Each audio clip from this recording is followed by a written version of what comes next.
It was a rainy Tuesday afternoon when 16-year-old Emma Thompson first walked into the crowded McDonald's near Brookdale High. Her family had just moved to the small town after her father lost his job in the city, and everything about this new life felt unfamiliar, heavy, and lonely. Emma, a quiet girl with hazel eyes and long brown hair tied back in a loose braid, carried a small tray of food and searched for an empty seat. She hoped no one would notice her because she already felt like she stood out.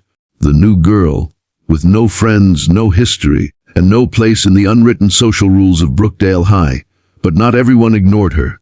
In the far corner, 5 boys, all wearing Brookdale High varsity jackets, had been laughing loudly, tossing fries at each other, and showing off for the crowd. They were the kind of boys who thought they owned the school.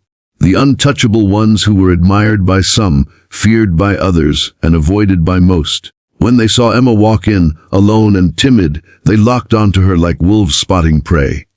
One of them whispered something, the others laughed, and before she knew it, her quiet lunch turned into a nightmare. They walked over and blocked her table. At first, it was cruel jokes, mocking her clothes, her city accent, the way she nervously held her cheeseburger. Then it escalated. One boy knocked her drink onto the floor. Another took her tray and dumped her fries out just to hear the crowd laugh. Emma froze, her cheeks burning as tears welled up, but she didn't want to cry in front of them. She stayed silent, gripping the edge of the table, wishing she could disappear.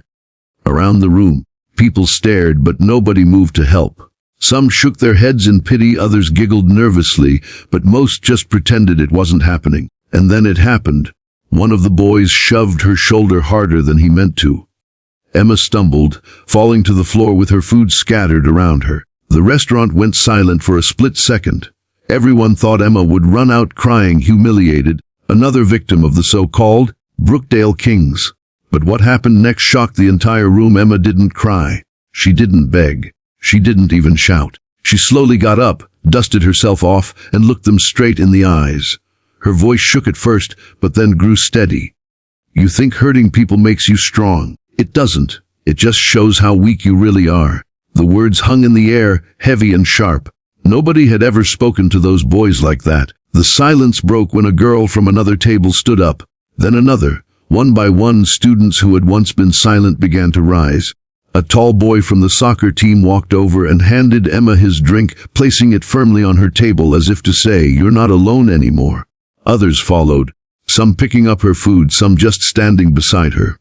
Within minutes, the 5 bullies were surrounded not by laughter, but by stares of disappointment and defiance. For the first time, they weren't the strongest in the room. The next day at school, the story spread like wildfire. People whispered in hallways, teachers raised eyebrows, and students who had once feared the bullies began to see them differently.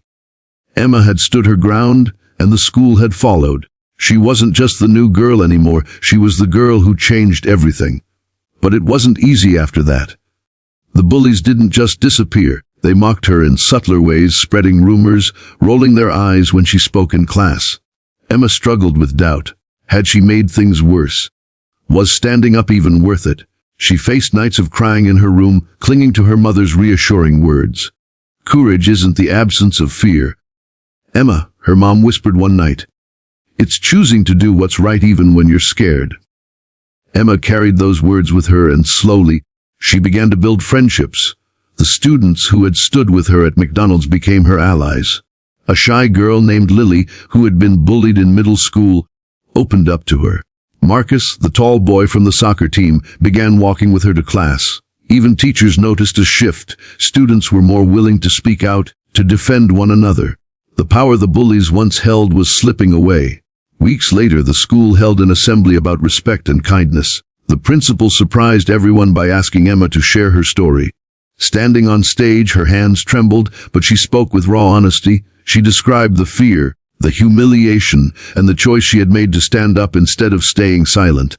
"We all have a choice," she said, her voice breaking slightly. "We can let fear make us small, or we can be brave enough to stand tall, even when it's hard." When she finished, the entire auditorium stood to their feet, applauding. Even some of the bullies, their faces red with shame, couldn't bring themselves to meet her eyes. From that day forward, Brookdale High wasn't the same. Students began checking on each other more, kindness spread, and silence no longer protected cruelty. Emma's life changed too. She wasn't invisible anymore. She had friends, respect, and most importantly, a belief in herself that no one could take away. She learned that even when the world feels against you, one act of courage can spark a fire that inspires everyone around you.